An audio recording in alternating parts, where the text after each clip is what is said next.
quiero hacer un recorrido por la palabra de Dios con vosotros. Quiero que pensemos en esta mañana en algo que ya ha dicho el pastor Santa Marta. ¿Por qué dar la palabra de Dios? Pero un poquito más allá del por qué dar la palabra de Dios, ¿por qué recibir la palabra de Dios? ¿Y por qué vivir la palabra de Dios? Y estas son preguntas que quizás algunos a veces se hacen. Bueno, ¿y para qué dar la Biblia? ¿Para qué distribuir la palabra de Dios? ¿Por qué tengo yo que entregar a otros las Escrituras?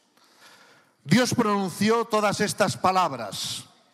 Yo soy el Señor tu Dios, el que te libró de la esclavitud de Egipto. No tendrás otros dioses aparte de mí. De nada de lo que hay arriba en el cielo, abajo en la tierra o en el agua debajo de la tierra.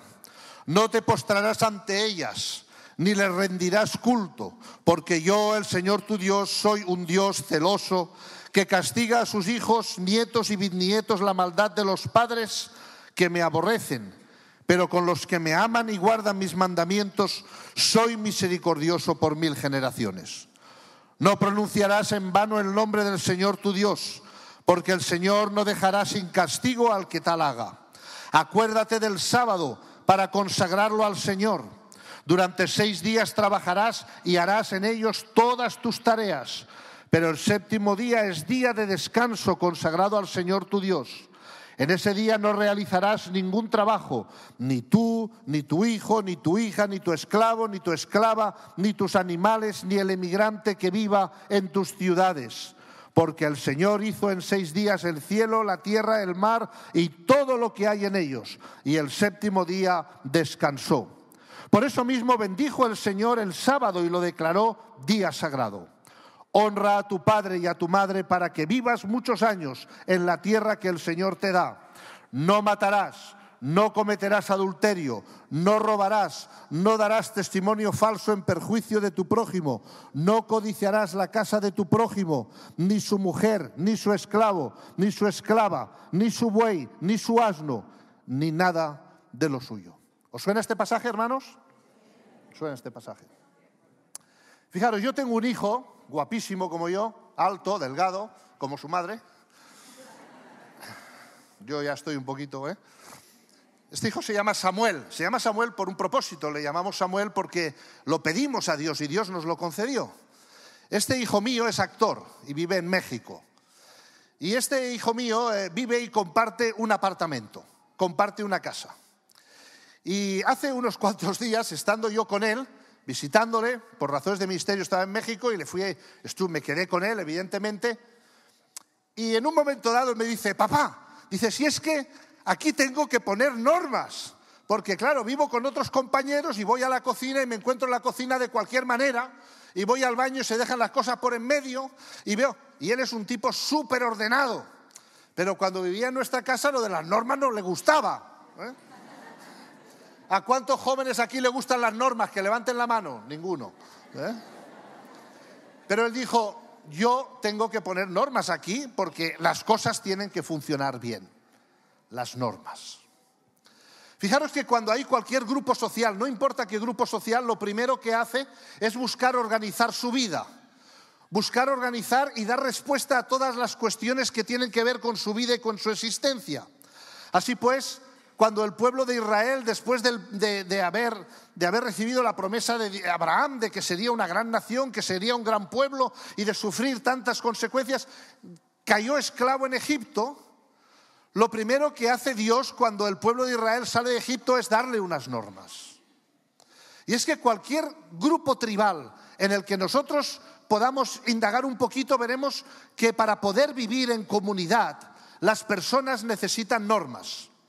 Y si buscáis, yo que sé, una tribu perdida por ahí, que a veces esos reportajes que hacen en la televisión, veréis que tienen normas y se establecen unos dioses y buscan dar respuesta a lo que no tiene respuesta a lo mejor para ellos de su conocimiento científico. Y entonces pues declaran que algo o alguien es un dios y entonces establecen unos rituales y unas normas por las cuales se rigen e incluso unos rituales religiosos, ¿de acuerdo? Lo habéis visto esto, ¿no?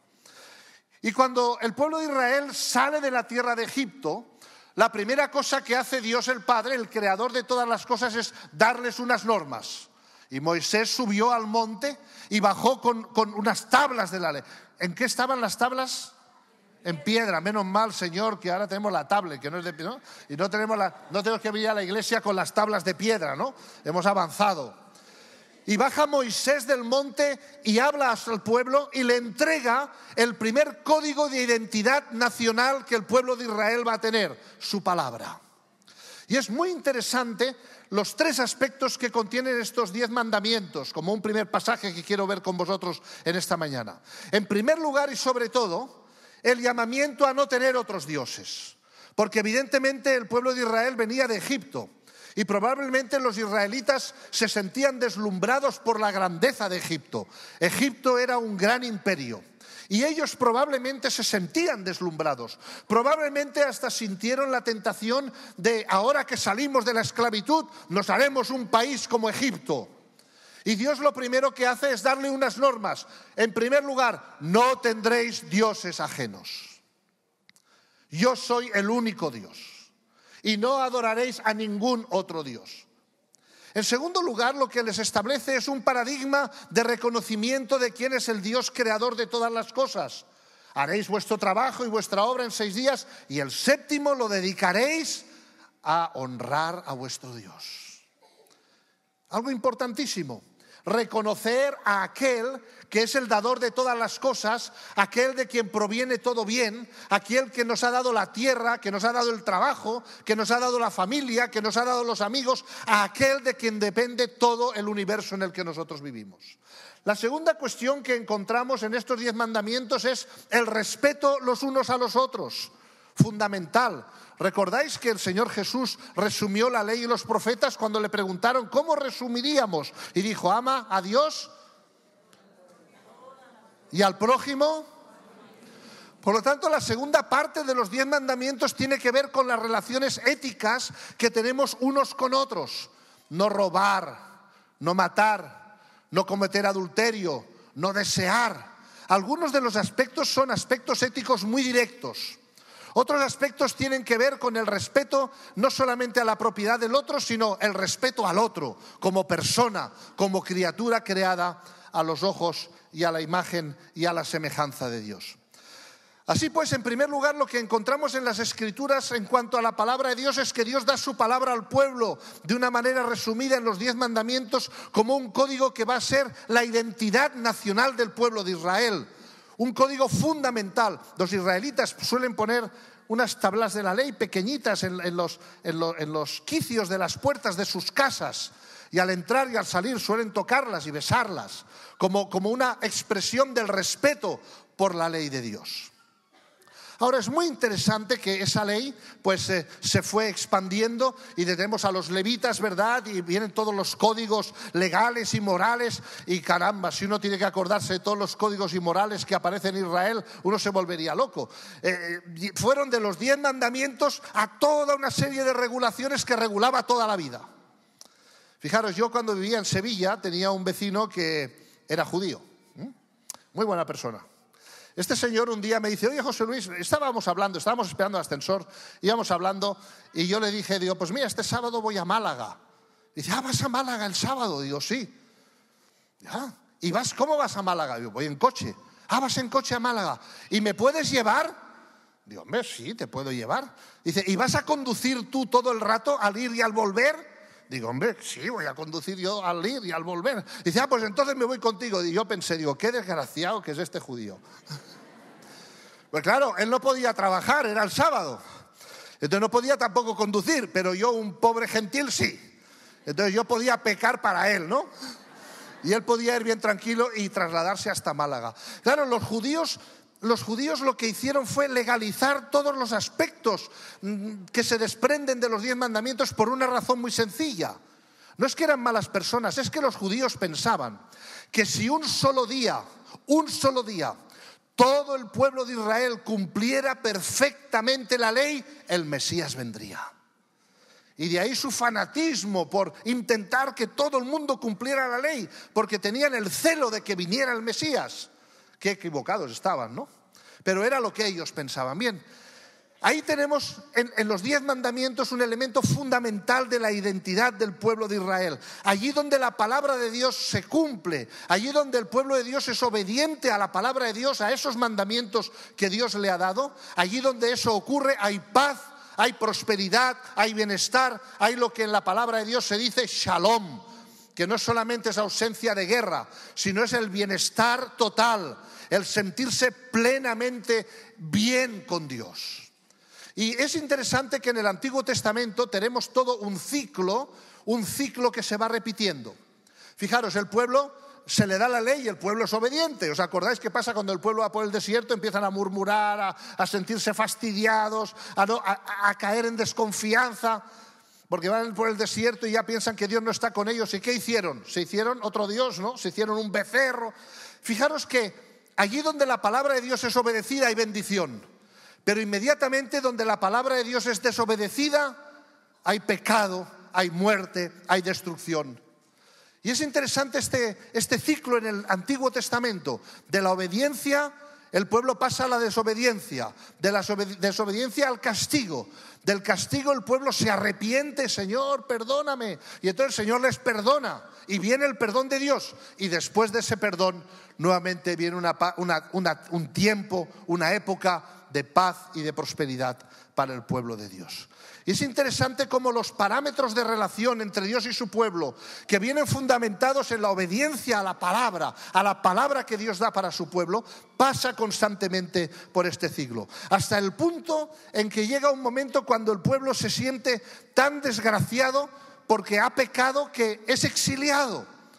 Y recordaréis, dando un salto en la historia de Israel, que el pueblo vivió en el exilio, bajo los asirios, muchísimos años. Olvidaron la ley de Dios, olvidaron su tierra, olvidaron sus tradiciones, olvidaron casi sus raíces. Y hay un salmo en la palabra de Dios que describe de una manera dramática esta situación en la que se encontraban los israelitas en el exilio. Dice así el texto: junto a los ríos de Babilonia nos sentábamos entre lágrimas al recordar a Sión. En los álamos que allí estaban colgábamos nuestras cítaras. Quienes nos deportaron nos pedían canciones, alegría a quienes nos estaban oprimiendo. Cantadnos un cántico al Señor, nos decían. Cantadnos un cántico de Sión. ¿Cómo cantaremos un cántico al Señor si estamos en tierra extraña? Fijaros que una de las mayores desgracias que experimentaba el pueblo de Dios era vivir lejos de la palabra de Dios. Bueno, este salmo lo habréis reconocido, ¿no? Lo hizo famoso un grupo de música. By the rivers of Babylon. ¿Os acordáis de ese cántico? Sí. Los más carrozas como yo, ¿no? Lo podéis recordar, ¿no? Pero no era un cántico para bailar. No es un salmo para bailar, es un salmo para llorar. Por la tremenda desgracia que el pueblo tenía. Decía, bueno, cantando, decía, ¿cómo vamos a cantar si vivimos en la desgracia de estar lejos de la palabra de Dios? Y esa desgracia de estar lejos de la palabra de Dios, al cabo de un tiempo, vuelve a convertirse entre el pueblo en un cántico de gozo y en un cántico de alegría. Porque efectivamente llega un momento cuando el pueblo sale del exilio. Y al salir del exilio, el pueblo decide que hay que reconstruir nuevamente el templo de Jerusalén. Que hay que recobrar las raíces de la identidad nacional, que hay que volver a ser pueblo de Dios, que hay que volver a reconstruir el sentido de sus vidas cerca de la palabra de Dios. Y ahí nos encontramos con Esdras y Nehemías. ¿Os acordáis? Estos dos grandes profetas. Y Esdras y Nehemías se dedican a la reconstrucción del templo de Jerusalén. Y cuando están reconstruyendo el muro de Jerusalén, ¿qué encontraron? ¿Qué encontraron? ¿Os acordáis? Esdras, Nehemías capítulo 8, ¿qué encontraron? A ver, uno solo a la vez. El libro de la ley. Encontraron el libro de la ley. Y entonces Nehemías decidió juntar a todo el pueblo.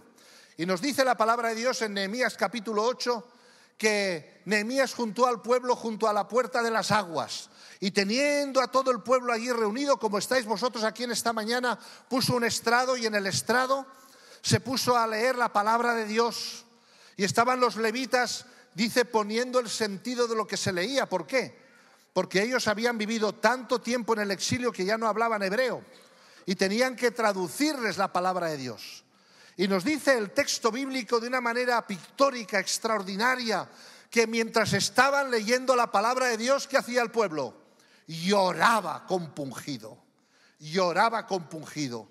al escuchar la palabra de Dios, al descubrir todo lo que se habían perdido por vivir lejos de la palabra de Dios, al descubrir lo que se habían perdido por no vivir en obediencia a la palabra de Dios. Y esto es una experiencia común, hermanos.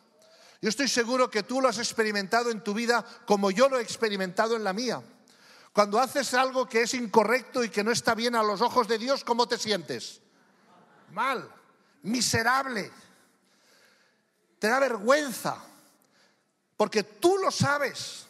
Y dentro de tu corazón sientes el peso del pecado y el dolor por no actuar bien a los ojos de Dios. Cuando actuamos fuera de la voluntad de Dios, los primeros que lo sabemos, ¿quién es? Nosotros mismos, porque no podemos esconder aquello que hacemos a los ojos de Dios.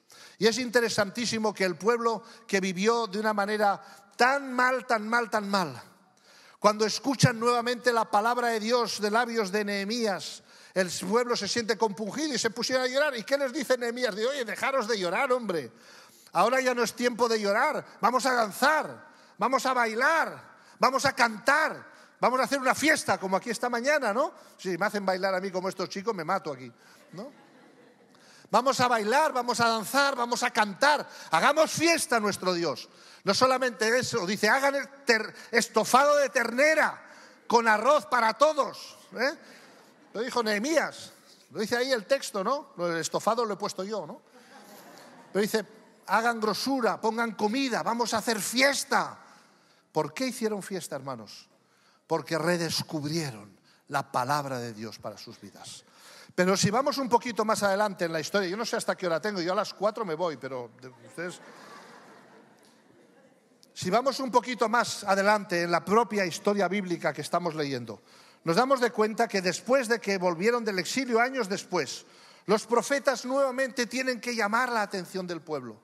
Porque normalmente nosotros somos olvidadizos y somos tendentes a separarnos de lo que la palabra de Dios nos enseña. Y somos tendentes a olvidar lo que Dios espera de nuestras vidas y lo que Dios espera de nosotros. Y hubo un momento cuando Dios el Padre, viendo el mundo que había creado y viendo cómo su pueblo no era capaz de escuchar y de vivir su palabra, nos dice en la carta a los Hebreos que Dios, habiendo hablado muchas veces y de muchas maneras a los padres por los profetas, en estos postreros días, ¿qué? Nos ha hablado a través de su Hijo Jesucristo.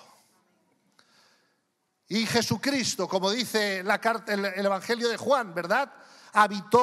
Vino y habitó entre nosotros, puso su tienda en medio nuestro.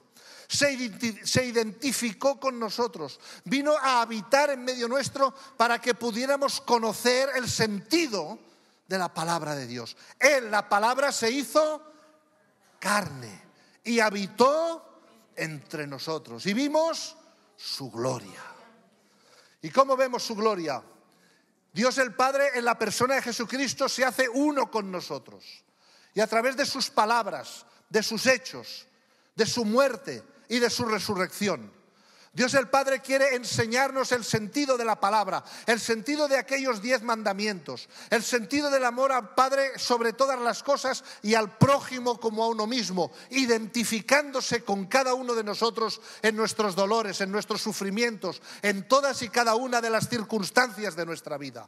Por eso Dios se hace hombre en Jesucristo, se hace uno de nosotros. Él nos entiende, nos comprende. Él es la palabra de Dios. Una palabra viva que actúa en este mundo y que sigue hoy actuando en el poder del Espíritu Santo a través de su pueblo. Él, el Señor Jesucristo, se hizo hombre para que pudiéramos ver cuál es la vida que Dios espera de ti y de mí. Dios el Padre se hizo hombre para que pudiéramos comprender el sentido del Evangelio. La buena noticia, el reino de Dios se encarnó en una persona para que tú ahora también en tu vida encarnes la palabra de Dios, encarnes el reino de Dios en tu propia vida. Y que con tus palabras, con tus obras, con tu forma de ser, con tu forma de actuar, por tu forma de vivir, otros puedan conocer que Cristo es Salvador y Señor, porque reina en tu vida. Eso es lo que Dios espera de tu vida. Eso es lo que el Señor espera de nosotros. Por ello dice la carta a los Hebreos que Él, Dios, habiendo hablado de muchas formas, de muchas maneras a los padres por los profetas, ahora nos habla en su Hijo Jesucristo. Jesucristo es la palabra de Dios. Y yo afirmo esto muchas veces. Podría parecer, querido compañero, que en contra de lo que hace la sociedad bíblica, publicar libros. Pero un libro es un libro. La palabra de Dios es una persona, Jesucristo vivo, que vive y reina en medio nuestro. Y las Escrituras son la palabra de Dios porque son el testimonio fiel de Jesucristo. No cualquier testimonio, sino el testimonio que la Iglesia a través de los siglos ha considerado el testimonio fiel y suficiente para conocer acerca de nuestra salvación en Jesucristo. Esos son las Escrituras. Y en el poder del Espíritu Santo, las Escrituras nos guían, como dice el Evangelio, a toda verdad. Las Escrituras dan testimonio de mí, dice Jesucristo. El Antiguo Testamento da testimonio del Cristo que había de venir. El Nuevo Testamento da testimonio del Cristo que vino. Las Escrituras son el testimonio fidedigno de Jesucristo. Y por ello decimos que son la palabra de Dios. Por ello las obedecemos, porque al igual que el pueblo de Israel encuentra vida y salvación cuando obedece los mandamientos del Señor, nosotros encontramos vida y salvación cuando obedecemos la vida que Jesucristo espera de nosotros. ¿Y sabéis por qué el Padre levantó a Cristo de entre los muertos? ¿Sabéis por qué el Padre levantó a Cristo de entre los muertos? Porque el Padre dijo sí a la vida de su Hijo. Sí a la vida de su Hijo Jesucristo. Sí a esa vida de obediencia perfecta. Hay un gran teólogo alemán que dice que solo hay una pequeña diferencia entre Jesucristo y nosotros. Una diferencia muy pequeñita. Y es que Jesucristo fue perfectamente obediente y nosotros somos imperfectamente obedientes, pero obedientes. ¿Quién quiere ser obediente a Jesús? Yo quiero ser obediente a Jesús. Te va mucho mejor, es muchísimo mejor, incluso cuando parece que algo va mal, es muchísimo mejor. Y es esta carta a los Hebreos la que nos recuerda que efectivamente en Jesucristo tenemos el descanso de nuestras almas. ¿Os acordáis lo que he leído al principio en Éxodo 20? Los 10 mandamientos. El primero, amar a Dios sobre todas las cosas. Y luego el segundo mandamiento es guardar el sábado, el descanso. ¿Verdad? Hay que descansar, hermanos, ¿no? 6 días harás tu obra. Ahora lo hacemos en 5, qué suerte. 6 días harás tu obra y el 7º descansarás. Pero la carta a los Hebreos nos dice que cuando entramos en comunión con Jesucristo, entramos en el descanso de Dios. Capítulo 4 de la carta a los Hebreos. Qué capítulo tan precioso. Entramos en el descanso de Dios. E inmediatamente después de hablarnos del descanso de Dios, viene la carta a los Hebreos y nos dice, en efecto, hablando de Jesucristo, la palabra de Dios es fuente de vida y de eficacia. Es más cortante que espada de 2 filos y penetra hasta dividir lo que el ser humano tiene de más íntimo, hasta llegar a lo más profundo de su ser, poniendo al descubierto los más secretos pensamientos e intenciones.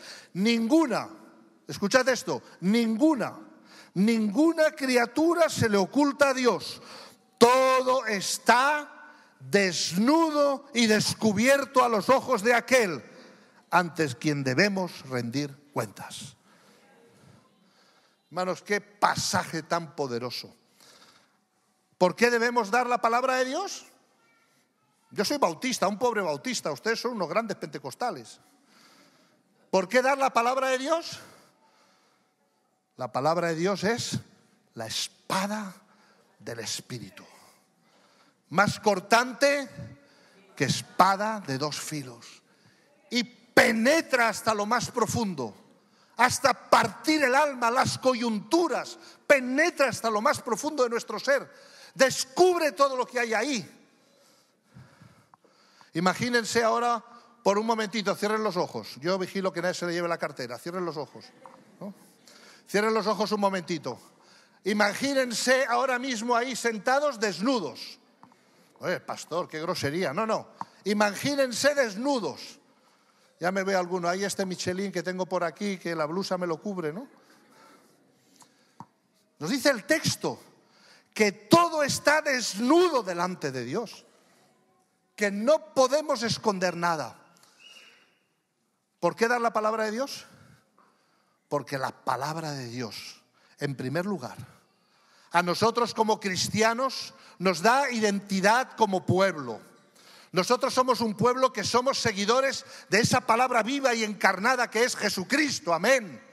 Seguimos a Jesucristo, somos su pueblo. Y tenemos una constitución como tienen todos los pueblos. Nuestra constitución, nuestra carta magna es las Sagradas Escrituras. Las que nos dan testimonio de cómo debemos ser y vivir como ciudadanos del reino de Dios. Somos el pueblo de Dios. Por lo tanto, somos el pueblo que vive en obediencia a la palabra de Dios, a las Sagradas Escrituras. Por lo tanto, si esa bendición tiene la palabra de Dios, ¿será bueno darla?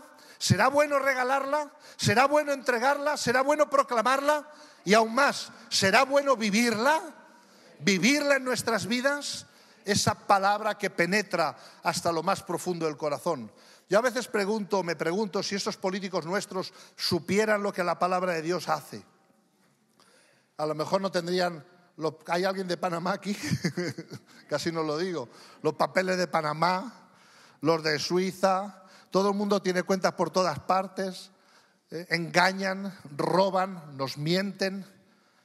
Son aves de rapiña que devoran nuestros países, que oprimen a los pobres, que no permiten que se prospere, que hacen dificultades para que la persona tenga un pequeño subsidio para comer todos los días, que les desahucian de su casa porque no han podido pagar la luz o la hipoteca. Qué diferente sería si nuestro mundo se rigiera por la palabra de Dios, por amor al prójimo como a uno mismo. Pero para eso es imprescindible que uno empiece y sepa amarse a sí mismo. Y el amarse a sí mismo, hermanos, es el primer paso. Ama a Dios sobre todas las cosas. Oh, sí, yo amo a Dios. Pero a los demás, ¿verdad? Que se apañen cada uno. No. Yo amo a Dios. Dice la Escritura, el que dice que ama a Dios y no ama a su hermano es mentiroso. No lo digo yo, lo dice la Escritura. Ama a Dios sobre todas las cosas, pero ¿cómo nos amamos a nosotros mismos? Y ya no se trata de dar la palabra de Dios porque creemos que es importante, que es la espada del Espíritu y puede convertir a los demás, sino que se trata de que nosotros recibamos la palabra de Dios. De nosotros recibir en nuestras vidas la palabra de Dios. De nosotros dejar que esa espada de Dios penetre en nuestros corazones y abra nuestro entendimiento, como dice la epístola a los romanos, para transformar nuestra mente, renovar nuestra mente y comprobar la voluntad buena y agradable de Dios, transformarnos por la renovación de nuestro entendimiento a la luz de la palabra de Dios. Y ahí es importante que nosotros estemos dispuestos a abrir nuestro corazón a Dios. A decir, Señor, yo me doy cuenta de que he andado lejos de ti. Yo me doy cuenta que he sido como ese pueblo de Israel que ha ido andando por su camino como ha querido y que he vivido incluso hasta en el exilio y he aprendido otra lengua y hasta he adorado a otros dioses. Pero Dios, yo quiero que tu palabra penetre en mi corazón en este día. Yo quiero, Dios, abrir mi corazón a ti, Señor, porque efectivamente estoy desnudo delante de ti. Y yo me doy cuenta, Señor, de todo aquello que he hecho y todo aquello que soy que a ti no te agrada, oh Dios. Y yo, Señor, hoy no solamente soy consciente de la importancia de tu palabra, sino de la importancia de tu palabra para mí, oh Dios. Yo quiero recibir tu palabra en mi vida, Señor. Yo quiero ser obediente a ti, oh Dios. Yo quiero, Señor, que tú perdones mis pecados como perdonabas los pecados a Israel. Oh Señor, yo reconozco que Jesucristo ha venido a este mundo para mostrarme un camino mucho más excelente por el que caminar. El camino de la obediencia a tu palabra, a tus mandamientos, a tu amor. Yo no sé si habrá aquí alguien en esta mañana que por primera vez le quiera decir al Señor, Señor Jesús, yo quiero que tú entres en mi corazón. Señor Jesús, yo he estado luchando contigo de muchas maneras, pero yo me doy cuenta que he caminado lejos de ti. Y yo quiero, oh Dios, abrir mi corazón a tu palabra. Señor, yo reconozco que soy pecador. Señor, yo reconozco que he andado mal, pero quiero reconocer en este día que Jesucristo es Señor y Salvador. Y que Él ha venido para darme vida y vida eterna. Y, oh Dios, yo quiero abrir mi corazón a ti en esta mañana. Yo te invito a que cierres tus ojos ahí donde estés. Y eleves tu corazón al Señor. Y ores al Señor. Y si has andado lejos del camino de Dios, si crees verdaderamente que esta palabra hoy proclamada es para ti, si crees realmente que Dios tiene perdón para tu vida y salvación, si hoy quieres decirle: Señor Jesús, reconozco que soy pecador y yo en esta mañana me quiero entregar a ti, Señor. Yo te recibo a ti, oh Dios, como Señor y Salvador, y quiero una vida nueva en ti, oh Dios. Si eso es lo que está en tu corazón, si eso es lo que tú le quieres decir hoy al Señor, si para eso Dios te trajo hoy a ti, yo te quiero invitar a que levantes tu mano ahí donde estés, porque queremos orar por ti.